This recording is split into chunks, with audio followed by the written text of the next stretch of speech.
And speaking of the next game, it was definitely a positive for us, and it continues the theme of the underdog weekend where the New Orleans Saints just mollywopped the Dallas Cowboys in Dallas. I mean, hung 44 on them.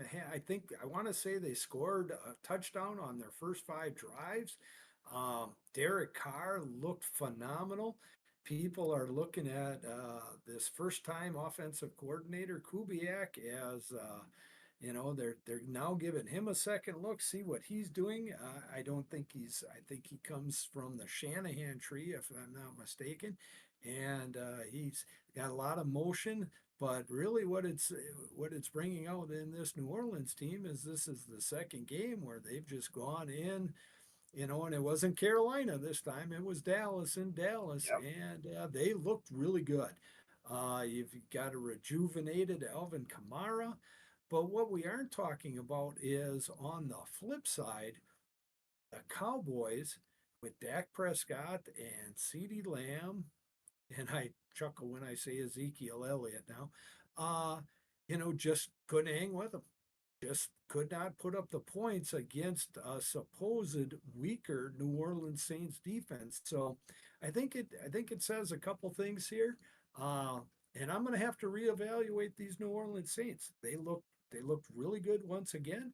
And I got to give Derek Carr a lot of credit. I mean, at time of filming right here, he's probably one of three candidates leading MVP voting. And you got to give them all the credit in the world. So congratulations to New Orleans going into Dallas and just whooping up on the Cowboys. And what did we have to say about this one? And I know this one put a smile on our faces. So tell the folks what the code had and what we were thinking and your thoughts on the game as well. Yeah, we had the over. This was another one of those just no sweat.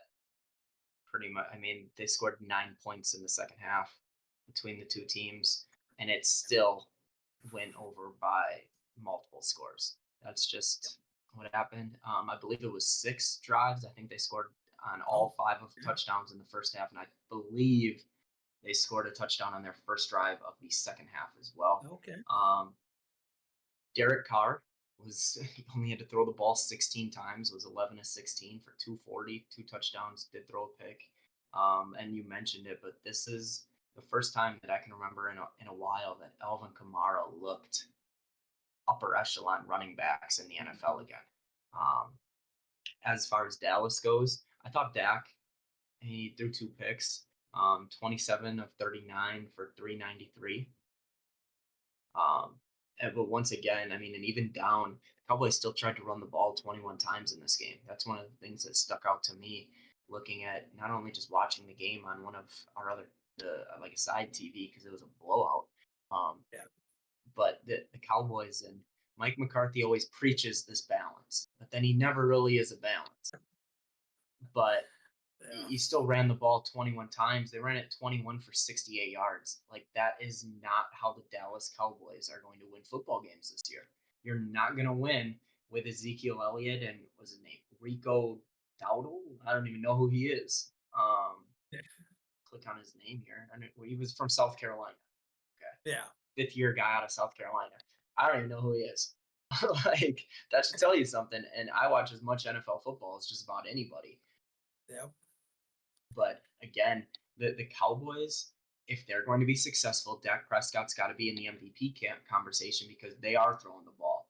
Yeah. Unlike the game where we talked about just before with Geno Smith, Dak needs to throw the ball 40 times a game on this Cowboy team Yeah. for them to On win. this Cowboy team. Yep. Um, I agree. CeeDee Lamb only had 4 catches, did have 90 yards and a touchdown, had a 65-yarder. But 4 catches for CeeDee Lamb's not enough, and that is on McCarthy and the OC. You've got to figure out ways to get your playmakers the ball, um, and go from there. But I mean, Yeah. congratulations to the Saints. I completely agree with you. I thought they were going to be one of the worst teams in the NFL, and through 2 weeks, it is early, but they do not look like one of the worst teams at all.